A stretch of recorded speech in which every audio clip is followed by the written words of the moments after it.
नमस्कार विद्यार्थी मित्रांनो आणि वाचकांनो, आजचा हा जो व्हिडिओ आहे त्याचा विषय आहे लवासा प्रोजेक्ट. आजच्या व्हिडिओचा जो विषय आहे लवासा प्रोजेक्ट आणि Sachin Kiras theory of time compensation आणि साइन थीटा आणि कॉस थीटा हे जे रेशोज आहेत यांचा परस्पराशी संबंध काय. तर आजच्या व्हिडिओचा विषय काय आहे, Lavasa project, Sachin Kiras theory of time compensation आणि साइन थीटा आणि कॉस थीटा हे युनिव्हर्सल रेशो आहेत. या युनिव्हर्सल रेशोचा लवासा प्रोजेक्टशी किंवा Sachin Kiras theory of time कंपन्सेशनचा लवासा प्रोजेक्टशी म्हणजे माझी थिअरी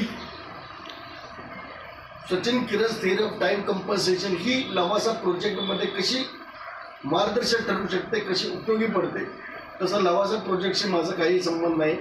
मी एक सामान्य टीचर आहे. तर साइन थीटा आणि कॉस थीटा, साइन थीटा आणि कॉस थीटा हे युनिव्हर्सल रेशो काय, साइन थीटा आणि कॉस थीटा हे युनिव्हर्सल रेशो काय. तर Sachin Kiras theory of time compensation की हे टाइमचे कंपोनंट आहे. हे काय, साइन थीटा आणि कॉस थीटा. साइन थीटाची डेरिव्हेटिव्ह कॉस थीटा आहे आणि कॉस थीटाची डेरिव्हेटिव्ह मायनस साइन थीटा आहे. तर नीट लक्षात ठेवा, साइन थीटा आणि कॉस थीटा, साइन थीटा हा टाइमचा वर्टिकल कंपोनंट आहे आणि कॉस थीटा हा टाइमचा हॉरिझॉन्टल कंपोनंट.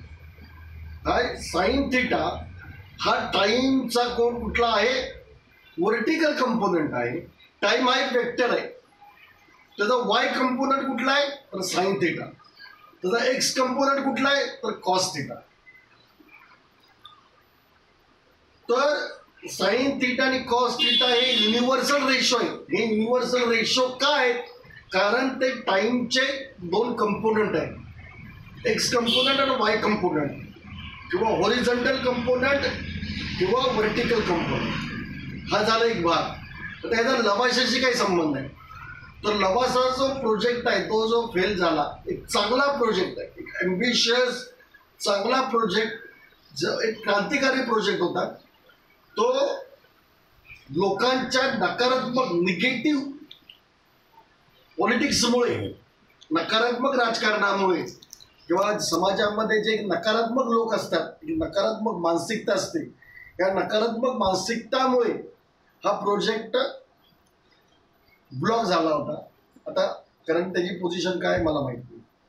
तर हा जो प्रोजेक्ट फसलेला आहे त्याच्या मागं कारण काय आहे तर FSI. FSI म्हणजे फ्लोर स्पेस इंडेक्स. आणि according to Sachin Kiras theory of time compensation, FSI चा संबंध हा कॉस रेशोशी असतो. FSI चा संबंध हा कॉस रेशोशी असतो. ते मी माझ्या पुस्तकामध्ये डिटेलमध्ये लिहिलेलं.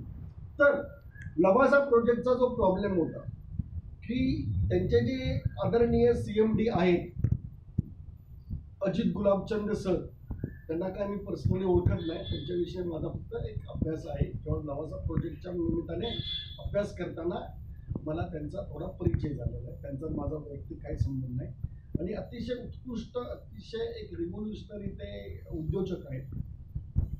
तर त्यांचा जो गव्हर्नमेंटशी म्हणजे नगर खात्याचे जे सचिव आहेत IAS दर्जाचे, त्यांच्याशी जो वाद झालेला आहे आणि त्यांनी सचिवांना योग्य प्रश्न विचारलेला आहे की त्यांनी जो FSI दिलेला आहे किंवा त्यांनी जो FSI वरून भांडण झालं होतं किंवा जो डिस्प्यूट क्रिएट झाला होता, त्यावेळी त्यांनी एक IAS ऑफिसरला एक प्रश्न विचारला होता की तुम्ही तुमचं म्हणणं एवढं रेटून नेत आहे, हे तुमचं म्हणणं रेटून नेण्याची तुमची कॉम्पिटन्सी काय.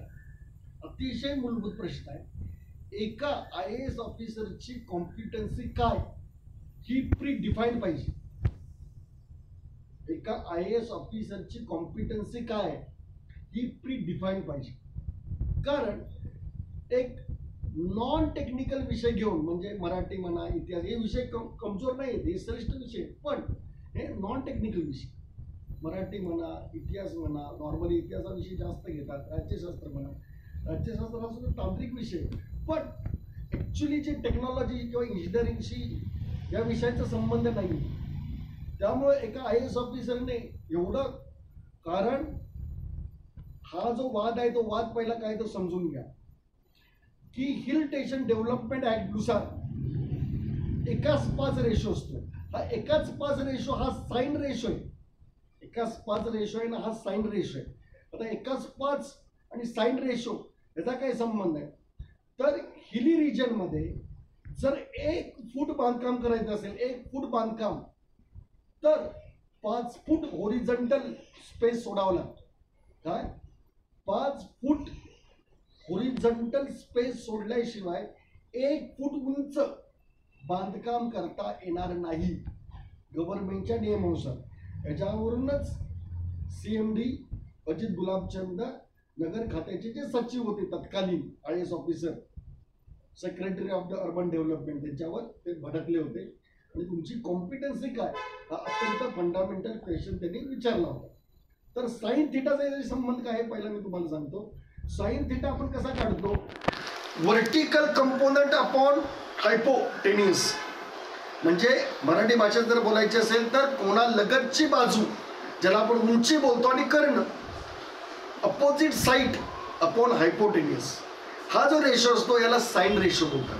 आणि कॉस रेशो विद्यार्थ्यांना माहितीच आहे. लगतची भुजा म्हणजे ॲडजसंट साइड अपॉन हायपोटेन्यूस, हा झाला कॉस थिटा. तर 5 1 किंवा 1 5 हा रेशो काय आहे? हा साइन रेशो आहे. साइन रेशो कसा? 1 5 हा साइन रेशो आहे.